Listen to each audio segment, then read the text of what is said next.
Hello বন্ধুরা, আমার চ্যানেলে তোমাদের সকলকে স্বাগত। আশা করি তোমরা সকলে খুব ভালো আছো, সুস্থ আছো, আর আমিও খুব ভালো আছি। আবার চলে এসেছি নতুন একটা ভিডিওর সাথে। তো আজকে দেখো রান্নার ভিডিও তোমাদের সাথে শেয়ার করছি।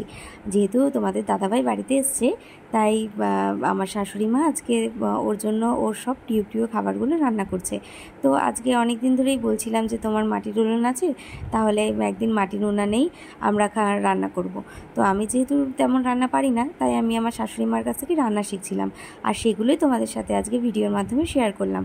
দেখো আমার শাশুড়ি মা কিন্তু খুব সুন্দর রান্না করে, তাই আজকে রান্না করলো কলমি শাক দিয়ে মানে ছোটো মাছ, তো যে পুঁটি মাছগুলো হয় সেগুলো। তো দেখো প্রথমে শাকটাকে সিদ্ধ করে নিয়েছে, তারপর রাঁধুনি মশলা দিয়ে মাছগুলোকে ভেজে তারপর শাক দিয়ে দিয়েছে, রেডি হয়ে গেছে শাক দিয়ে মাছ। তারপর রান্না করছে তেলাপিয়া মাছের ঝাল। দেখো প্রথমে তেল গরম করে নিল, তারপর মাছগুলোকে ভেজে নিচ্ছে। তো আমি এখন রান্না শিখছি, যে যাতে ওকে ওর প্রিয় খাবারগুলো কোনো একদিন বানিয়ে খাওয়াতে পারি। এই জন্য আমি এখন বসে বসে রান্না দেখছি আর শিখছি, সেগুলোই তোমাদের সাথে শেয়ার করছি। তো তোমরা ভিডিওটি লাস্ট পর্যন্ত দেখতে থাকো। মাছগুলো কিন্তু ভাজা হয়ে গেছে, এবার তেলের ওপরে টমেটো দিয়ে লবণ হলুদ দিয়ে সেগুলোকে ভেজে নিচ্ছে।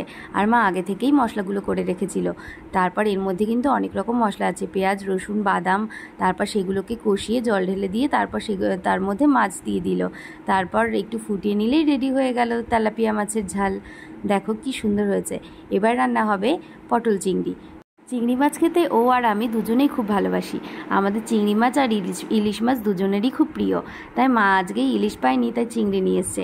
দেখো পটল চিংড়িটা রান্নাটাও আমি শিখে নিচ্ছি, যাতে পরে ওকে রান্না করে খাওয়াতে পারি। দেখো প্রথমে চিংড়ি মাছগুলোকে ভেজে নিল, তার আগে কিন্তু পটল আর আলুগুলো ভেজে নিয়েছে। তারপর চিংড়িগুলো তুলে নিল, এরপর মশলা দেওয়ার বাড়ি। তো এবার এসছে তেল দিয়ে, তার উপর টমেটোগুলোকে ভেজে তারপর লবণ হলুদ দিয়ে নিল, তারপর সেই মশলাটা দিয়ে দিল। এই মশলাটার মধ্যে অনেক কিছু ছিল, যখন আমি মশলা করছিল তখন আমি বাড়িতে ছিলাম না, তাই দেখতে পারিনি, কিন্তু পরে শুনে নিয়েছি। তো দেখো মশলাটা কষানো হয়ে যাওয়ার পর তারপর ওর ভেতরে দিয়ে দিয়েছে আলু আর পটলগুলো। তারপর আলু আর পটলগুলোকে ভালোভাবে কষিয়ে নিয়েছে। তারপর এর ভেতর জল ঢেলে দিলেই রেডি হয়ে যাবে পটল চিংড়ি। তো কে কে পটল চিংড়ি খেতে ভালোবাসো কমেন্ট করে জানিও। আমার তো খুব ভালো লাগে, আর তোমরা কারা কারা খেতে ভালোবাসো সেগুলো কমেন্ট করে জানিও।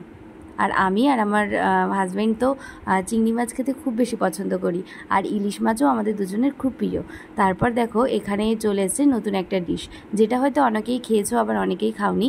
শিউলি পাতার বড়া আর কি, যে শিউলি ফুলগুলো হয় তার পাতা দিয়ে বড়া ভাজা যায়, তো সেটাই আজকে করলো। এটা খেতে একটু তিতো হয় যদিও, তাও ভালোই লাগে।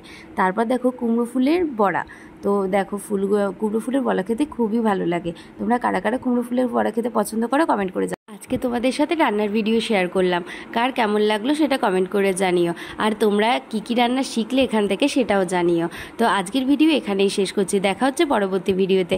আমার ভিডিওটি ভালো লাগলে অবশ্যই একটা লাইক করে দিও, আর চ্যানেলটি সাবস্ক্রাইব না করে থাকলে আমার চ্যানেলটি সাবস্ক্রাইব করে দিও। দেখা হচ্ছে পরবর্তী ভিডিওতে। Thanks for watching, by.